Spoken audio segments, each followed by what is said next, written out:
Hi everyone, it's your boy Zach, and this is my review for Star Trek Discovery Season 1, Episode 11. This is a little weird one because I watched the episode over 2 days, and then I am reviewing it on the third day. So usually I just watch it and then I immediately do the review, so my memory is more fresh. But this is the one, I'm going to try to review things in this episode and not in recent episodes. But anyway, this is the one where they reveal the thing that I knew from Wikipedia before I even watched the show, which is that Ash Tyler is not Ash Tyler.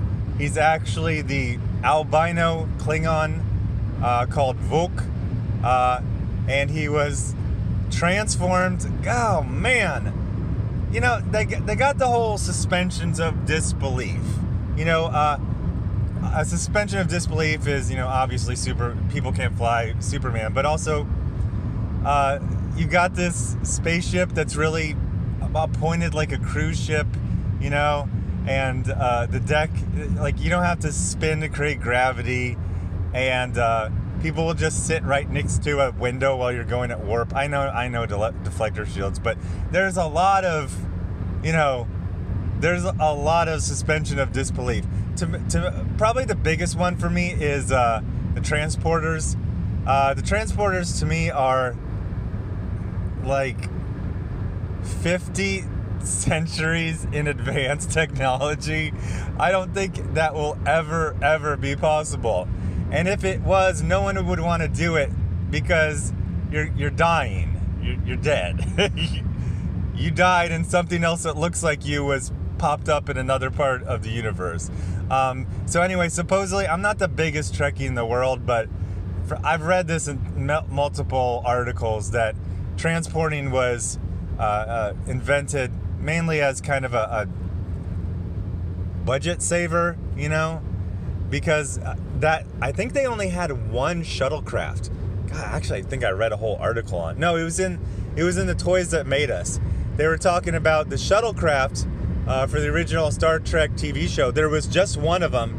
It wasn't even at proper scale. It was at like 4/5 scale or something like that. And it was really expensive, and it was made in exchange for toy production rights. But, you know, you got to cart it around or disassemble it, reassemble it, whatever you do. So they go, let's just do this little blurry effect, and then that'll get people down to the surface. Would you want to go through a transporter beam? You die. Like, you're dead. You're dead. You die. Your soul goes up to heaven the first time you get transported anywhere. And then a thing that looks like you, that thinks it is you, it goes on Riser or wherever. And I'm not even going to get into transport beaming. We're not even going to get into transport beaming. Okay, we are going to get into transport beaming. Why does Starfleet have ships anymore? Even when you got transport beaming capabilities. Why? Or why do they have starships? Why don't you transport beam a shuttlecraft all the way across the universe to just above whatever, SETI Alpha 6, and then just sit up there and do your investigations?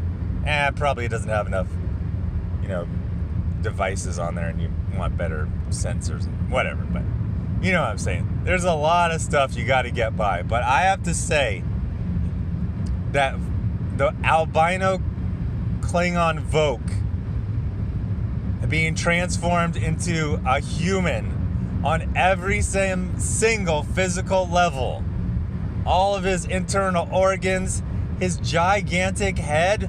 What did they do with like 60% of his brain? Have you seen how big the heads are on Klingons in this, whatever is Canon Prime, whatever, Star Trek universe, Star Trek Discovery timeline? They extend really far back.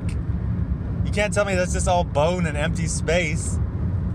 So they transformed Klingons into a human. They didn't just brainwash a human. No. They had surgery on every single organ, and his spine and his skull and his brain and his skin. What?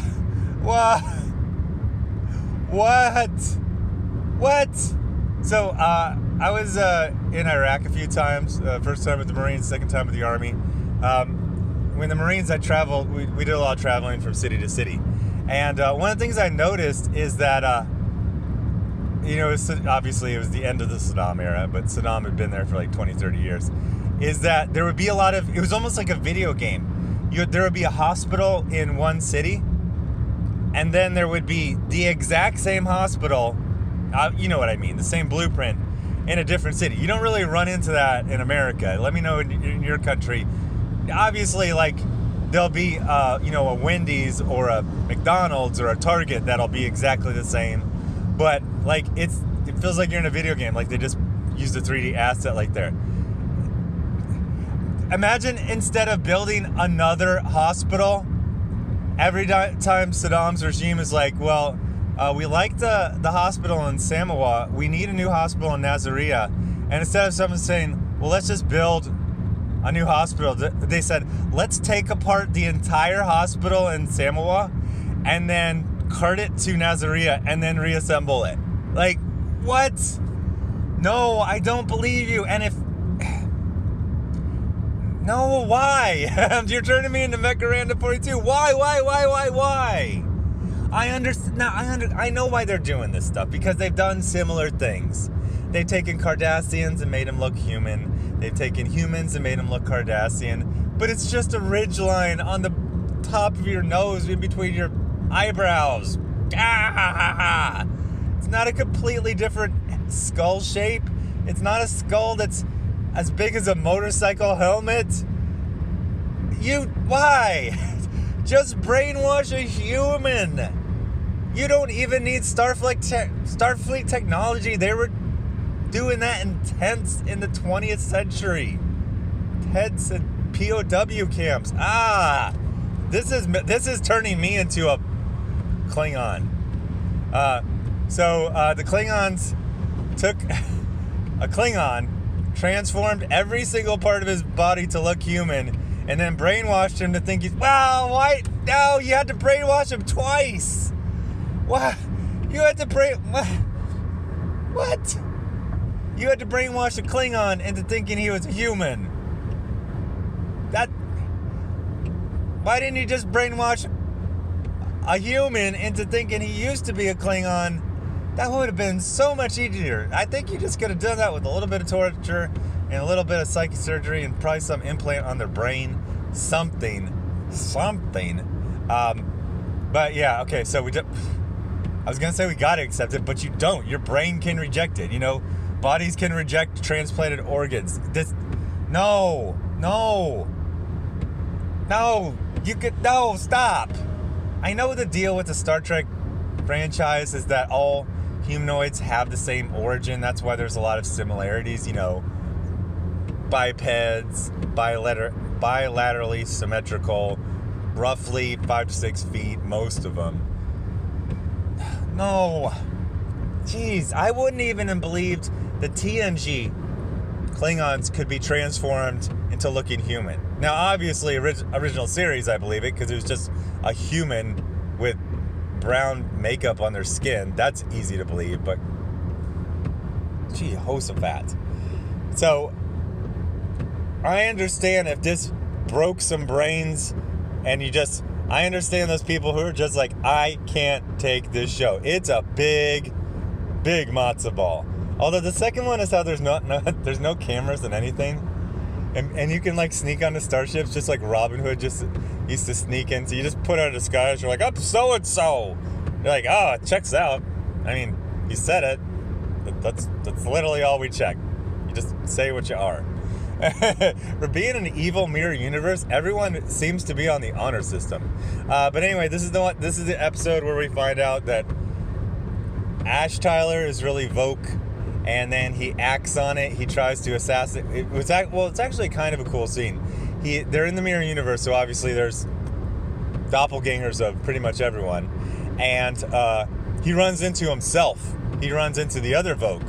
Except for the other Vogue is a freedom fighter who's in an alliance with all the other humanoid races. Well, 4 of them.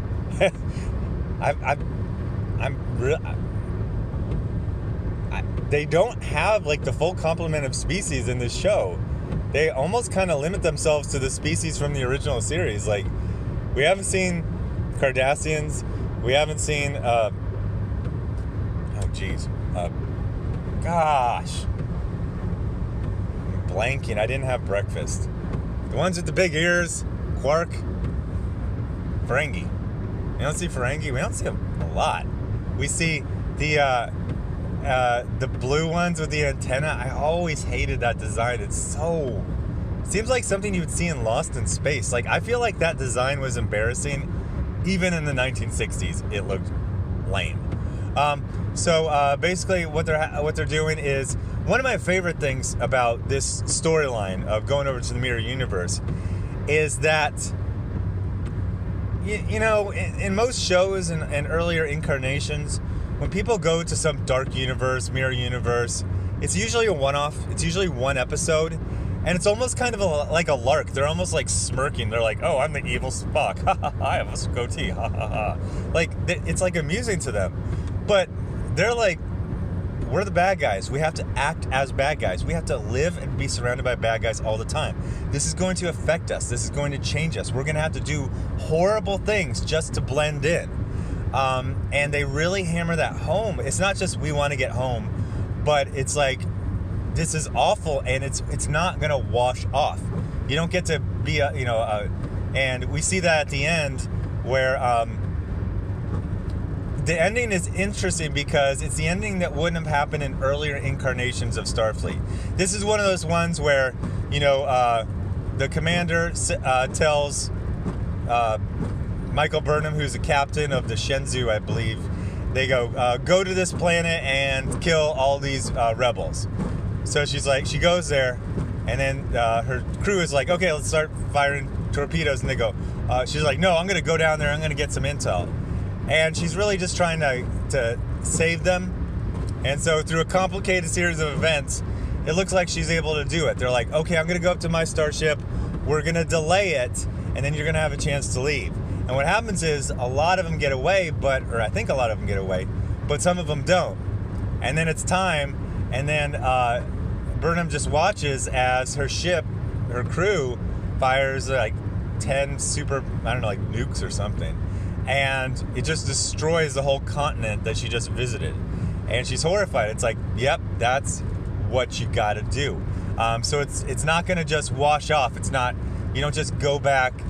I remember those episodes of like DS9 where she's like, okay, go to medbay and we will unmake you from looking like a Cardassian. It's like, what? That's an outpatient procedure?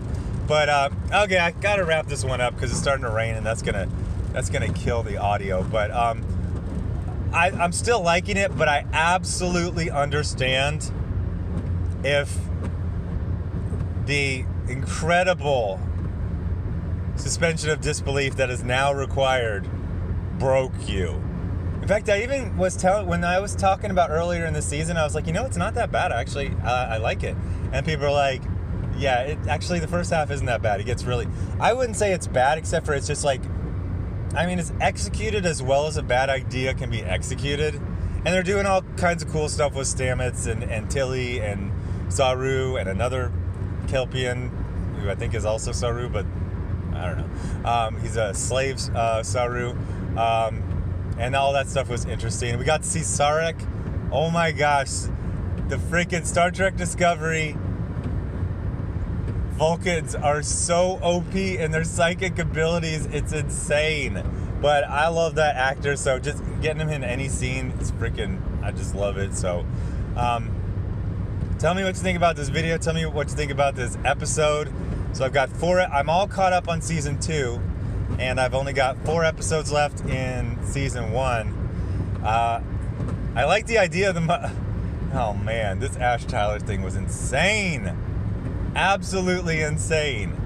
Oh, Jehoshaphat. Anyway, so thanks for watching, and I'll probably have another video up tomorrow. Bye.